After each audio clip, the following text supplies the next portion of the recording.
معذوران جنرال سیکرټري دی دا د سلارت اوسېدونکی دی خو ډېر زیات خدمات دي د تحصیل صاحب د هغې سره خبرې اترې کوم چې دوی موږ سره د خپل طرف نه څه احساسات لري د دې نننۍ میچ په حوالې سره. السلام علیکم تحصیل صاحب. وعلیکم السلام. ډېره زیاته مننه، ډېره مهرباني. تېروي خو ژوندون ځان دپاره هر څوک ژوند هغه لري خپل خدمت کې تېر شي. یعنې د شعر مقصد مې دا و چې د ځان لپاره خو ګډې ورځې هم لګېږي بل تېری خو انسانیت دی د وایي سره بل سوچ وکړي د بل د خدمت لپاره نه چې موږ دا کوم ایون په سپورټس کوم پروګرام موږ رینج کړی و د سپورټ منیجر ډېره ښه یاده کړو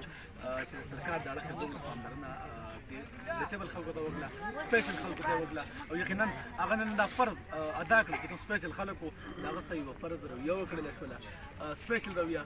نو مزید هم انشاءالله زموږ توقعات دي چې داسې مواقع به موږ ته راکوي که په سپورټس کې دي که په هر فیلډ کې دي انشاءالله به دې خلکو ګټلې شته دی. لکه نن تاسو اسماعیل وکتل چې دوی الحمدلله د نارمل خلکو په شان بیټینګ او فیلډینګ او کیپینګ او هر کار کولی شي که نه. نو دې په هر کار کې پکار ده چې دوی په نوکریانو کې خپله حصه ورکړی شي چونکې دوی خپله یو 4% کوټه ده په نوکرۍ کې پر فیلډ چې دا دې خلکو د موقع ورکړی شي نو دوی ګټلې شته دی هر څه کولی شي. په نړۍ کې ګورو تاسې صاحب چې ډېر مخ په وړاندې باندې سپیشل پرسن چې کوم دي هغه روان دي څنګه چې روغ خلک دی هغه په کرکټ کې او داسې نورو اولمپیک میچونو کې چې کوم دي نو دغسې حصې اخلي. پیرا اولمپیک میچ چې کوم د معذورانو دپاره دي په هغه کې تاسو حصې اخیستي باجوړ څومره اوس چې کوم دی په دې اوسني حالت کې وروسته پاتې دی چې تاسو دغه ټول پاکستان چې کوم قانون دی د هغې سره چې کوم هغه فیسیلیټي چې هغې ته موجود دي تاسو په هغه نشته هغې باندې لږ نظر واچوئ تاسو. ډېره ډېره اوسه پورې خو تاسو ته پته وه ایکسپارټ زموږ کومه ایجنسیانې وي په هغې کې خو یو بلیک قانون چلېدو یو بلیک قانون کوم ته چې FCR ویلی کېدی یو ښامار و په هغه کې خو چونکې موږ د دې نه خبر چې MPL څه ته وایي او مطلب دا دی چې قانون څه ته وایي د قانون نه موږ نه خبر. اوس الحمدلله موږ په KPK کې ضم شو مرجن وشو. اوس الحمدلله موږ ته پاملرنه شوې ده او الحمدلله د باجوړ چې کوم تنظیم د انجمن بحالي معذوران تاسو ته پته ده چې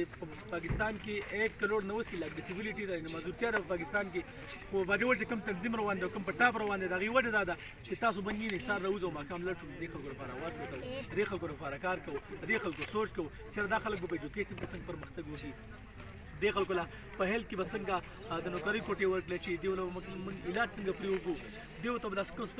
سپیشل کارت چې میلاو دی نو په دې باندې چې کوم په قانون کې څه دي دا به څنګه په قانون کې راولو. الحمدلله 80% پورې پکې راغله دا 20% دا به راشي انشاءالله. په پاکستان کې په ټول پاکستان په سطح باندې معذوران چې کوم دي هغه خپلې هلې ځلې مخ په وړاندې باندې وړي. په باجوړ کې ستاسو د طرف نه داسې ستاسو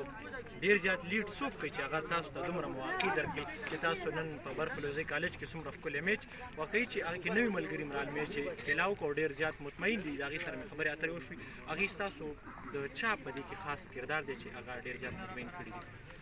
یعنې چې یو خو د الله تعالی لاک له شکر چې دې خلکو په زړه کې ورتله دویم چې کوم منیجر صاحب د سپورټس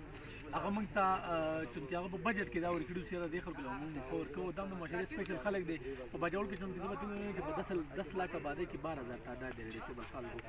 په ټوټل باجوړ کې هغه کې د منیجر صاحب پکې یو غټ رول دی یو غټ کردار دی د هغه نه وروسته صدر صاحب کوم چې بختور جان صاحب دی چونکې تاسو ته پته هغه ته اټک هم شوی او دې خلکو په وجه باندې په 3 ډسمبر باندې چې هغه ته دلته یو دوک ورسېدو چې دې خلکو ته ولې پاملرنه نه کېږي دا د معاشرې نه دي دا د خاورې نه دي که د خپل کټ د خور د خاورې لپاره کټ ده که د معذور د خور د خاورې د مې لپاره دی بیا ولې خلکو نظر انداز کړی دی ولې خلکو شاته ارتلی دی نو په کار ده چې دې خلکو ته پاملرنه وشي. نو د منیجر صاحب او د صدر صاحب او چونکې تاسو وینئ چې موږ ورته د آب کې مدد د خپل جم نه له 100 روپۍ لګو خو دې خلکو اواز شوته او الحمدلله نن تاسو پرنسپل صاحب وکتو هغه جذبات او احساسات چېرې ما نن څومره خوند راکړو پرنسپل صاحب ویل او انشاءالله چې څومره سپیشل سټوډنټان راځي د هغو سره زما سپیشل رویه او زما په کالج کې به هغې ته انشاءالله په ډېر په سپیشل نظر باندې کتلی کېږي او په سپیشل نظر باندې ډېره زیاته مننه تاسې صاحب. ډېره مننه ډېره مهرباني شکریه تاسې صاحب.